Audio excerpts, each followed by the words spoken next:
Hello, good people of YouTube. Mountbatten here, and today I am bringing you guys my How to Farm Credits in the Economic Rework Guide video. In this video, we're going to go over how to maximize your credit farming potential in the current iteration of Warships, which is, of course, in the Economic Rework era. Now, as I'm sure about 99% of you that have played the game in the current update know, the most recent update brought us the economic rework, where we saw the separation of the camouflages and any type of, well, not only economic boost, but combat boost or whatever boost that they had, to now where camos are purely cosmetic. We have this new boost system. If you're wondering what happened to your boosts that were associated with your old camos, they have been converted into either one of the new categories of boost. There's 4 categories now. We've got the base, which is the gray, then we've got the second tier, which is the green, third tier, which is the blue, then we've got the super duper rare tier, which is the red. And if you had any type of camos that fell into one of those 4 categories, which is most of the camos in the game, they got transferred into one of those boosts, whatever was the most appropriate for them. If you bought a premium camouflage, then you still have that premium camo cosmetic, and you also have, if you look to the left side of your economic boost screen, a permanent boost bundle. That is where the boost that you had on your premium camo has gone and transferred to. Just want to get that cleared up right out at the start of this video. But anyway, in today's video, we're going to go over how to best utilize not only these boosts, but other mechanics in game to best, again, just efficiently farm credits in World of Warships. And with that being said, this video is divided up into chapters. If you check out the timeline down below, I would strongly encourage you guys to watch this video all the way through as one video. But if you do want to know something really quickly about a certain topic in this video, the chapters are down there for you to reference to if you want to do that. But again, I do strongly encourage you guys watch it all the way through, as we will be referencing some information that may be present in an earlier chapter in whatever chapter you may be watching. But with that all said and out of the way, one more thing too.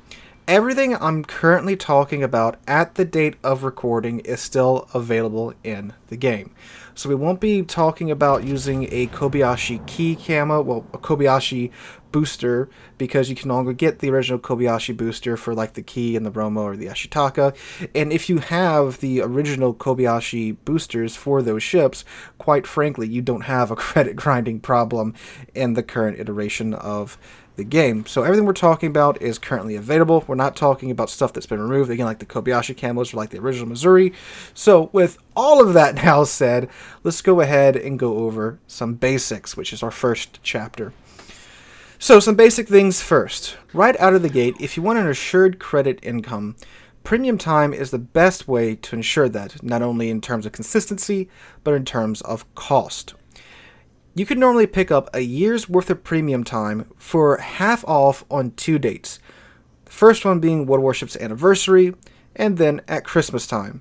Premium time is the hands down most cost efficient way and easiest way to make credits in this game. If you look at the end result screen for any battle, you'd see that there's 2 spreadsheets presented in front of you. One's without premium time and one is with premium time, and the boost is there, clear and simple. It is by far the easiest way to make sure you make credits in this game.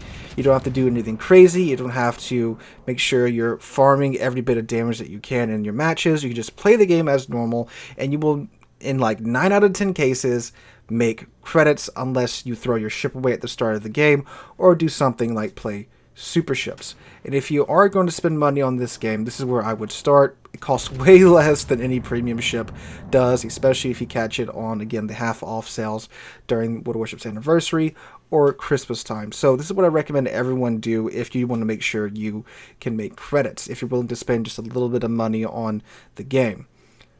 Okay, that being said, let's move on to the next part of our basic section. Check your inventory. The first thing you're going to want to sell off are your camos. After the economic rework, camos are purely cosmetic. So as long as you are never planning on using these camos, there's no need to keep them around. If you have been playing the game for a while, there's a good chance you have quite a bit of these laying around. It can easily make tens of millions of credits, if not much more. Next, you're going to want to sell any leftover modules from your tech tree grinds. Unless you're planning on throwing that a-hole back on your Iowa, there's no need to keep it. If you're never, ever done this, this is probably going to net you tens of millions of credits. So make sure you check that inventory tab, sell off all your useless modules, all the camos you're never going to use, and just enjoy your fat stack of credits that are probably going to last you for quite some time. Alright, next up is ship selection. Since the economic rework, the post-battle service reduction bonuses have been removed, which means that you now cannot in any way, shape, or form reduce the set post-battle service cost for your ships. This means that higher tier tech line ships are not optimal for credit farming, so like tier 9 and tier 10 tech line ships. Completely forget about super ships with their 300,000 credit service costs. Premium and special ships still have their baked-in reduced service cost, so ideally you'll want to take one of these. And there's many good premium ships that you can get completely for free via coal. And premium ships, or special ships, whatever you want to call them, they still, again, all have their reduced cost. So, there you go. However, these methods that we'll cover in this video will boost the earnings on any ship, regardless if it's a premium or a tech line ship. Now, when it comes to premium ships, there are those that are better suited for farming. Ships like the Azuma, with its IJN HE that has great alpha damage and a higher fire chance than a Ford Pinto, are great for farming. I don't have time to go over every premium ship in this video, but my top suggestions that are still available at the time of recording this video are Kearsarge, the tier 9 American battleship hybrid carrier monstrosity, the Azuma, the tier 9 IJN super, well, used to be super cruiser, large cruiser, Pommern, the tier 9 German premium ship, the Mainz, the German tier 8 premium cruiser, and the Atago, the Japanese tier 8 premium cruiser. Okay, on to the methods now. Now that we've gone over the basics and ship suggestions, let's talk about actually farming. There are certain actions you can do in-game in order to maximize your credit profit. The biggest influencer of income is, of course, damage done to enemy ships. This is calculated based on the percentage done to the enemy ship's HP pool, regardless of class. It's not all about getting that big number at the end of the match. The rewards for farming down 75% of a GK's HP pool is exactly the same as blapping a Gearing for 75% of their HP pool. Even though there's almost, an 80 to 90,000 HP difference between the two, doesn't matter. You burn 75,000 damage off of a GK, or you burn whatever the equivalent damage is off of a Gearing, and it's exactly rewarded the same. And obviously it's much easier to damage a DD than farm down a BB, especially in something like the Azuma, whose HE could easily remove over half of a DD's HP with one salvo. So in short, shoot the red Doritos. You're also rewarded for damaging ships that are of a higher tier than you. There is roughly a 10% boost in credits for damaging a ship a tier higher than you, 20% for a ship 2 tiers higher than you, and if you would really like a challenge, 30% for ships 3 tiers higher than you. And the way that it is calculated, it would theoretically increase basically 10% every tier if you somehow fail that hard with your matchmaking. And with the introduction of super ships into the game, tier 9 premiums now have the ability to make use of this even more so. So for simplicity's sake, shoot the higher tier ships. Make the most of those double up tiered games. And a strategy to really maximize on this, especially again going back to the Azuma, if you're in a ship like the Azuma or a ship that is just an amazing fire starter like the Mainz 2, if you see that you've got one fire started on a, let's say, a tier 10 battleship, you're in a tier 8 or a tier 9 cruiser or whatever have you, you see them pop that damage card on that one fire, please give that ship your full attention, because after that damage card runs out, if you set another fire, that means that you now are going to force that fire to burn on that enemy ship for the entire duration of their damage con cooldown, which will net you quite a bit, of course, of damage and quite a bit of credits as well. And you can bait this out too by just, planning on letting one fire go on that ship, and once you get that one fire, stop shooting at them. A lot of times, if they aren't paying attention or if they aren't following the basics rules of battleships that a battleship should be following, they'll damage con that one fire. And then that's when you show back up with your HE and start more fires on them. And this, of course, works on cruisers too, especially the larger cruisers like the Azuma, the Stalingrad, the cruisers that have the 60-second battleship burn time. You can do this against them as well, and it'll work out again just as well. And if you're focusing on farming damage and farming, again, the maximum amount of damage you can possibly get out of a game, that is something that you can do to bump your earnings up quite a bit more. So take that knowledge and do with it what you will. Other actions you can do in match include, of course, sinking enemy ships and capping.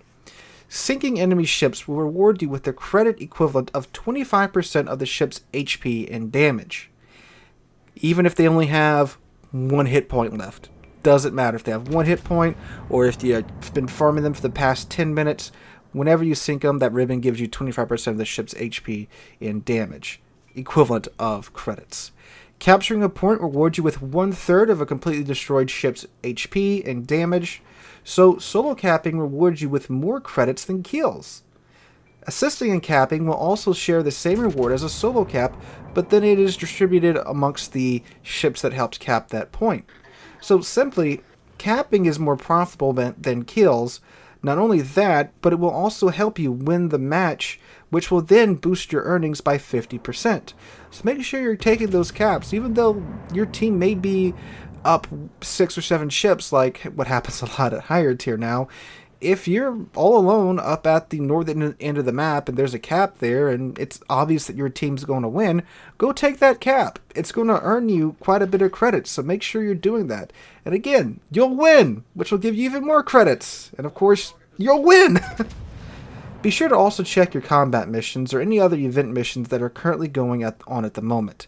These normally give out credits, XP, dubs, and even premium time if you complete their mission directives. Dockyard missions also offer the same, so make sure you are attempting to complete those as well. Finally, last chapter in this guide, boosts. Everything we have gone over for the most part will increase your base credit earnings, and also if you do follow this guide too, you'll find yourself making a fair bit of XP on top of that as well. Boost, of course, will boost this further. Boosts can be purchased from the armory, earned via combat missions, or received in containers. Use these wisely. For the games in the background, I've been running just the second tier of boost, and I'm still making plenty of credits. Of course, there are the higher tier of boost available, and you can use those at your will. Just be sure to take advantage of them when you equip them on your ships, and don't waste them. We don't really know at what rate we're going to be getting these boosts for sure in the future. Right now, it seems like the first and second tier of boost are not exactly falling out of the sky, but they're not the hardest things to acquire either. But again, we don't know. We're still only a few weeks into this new economic system. So what I'm saying is, when you equip these boosts on your ships, make the most of the situation that you are in.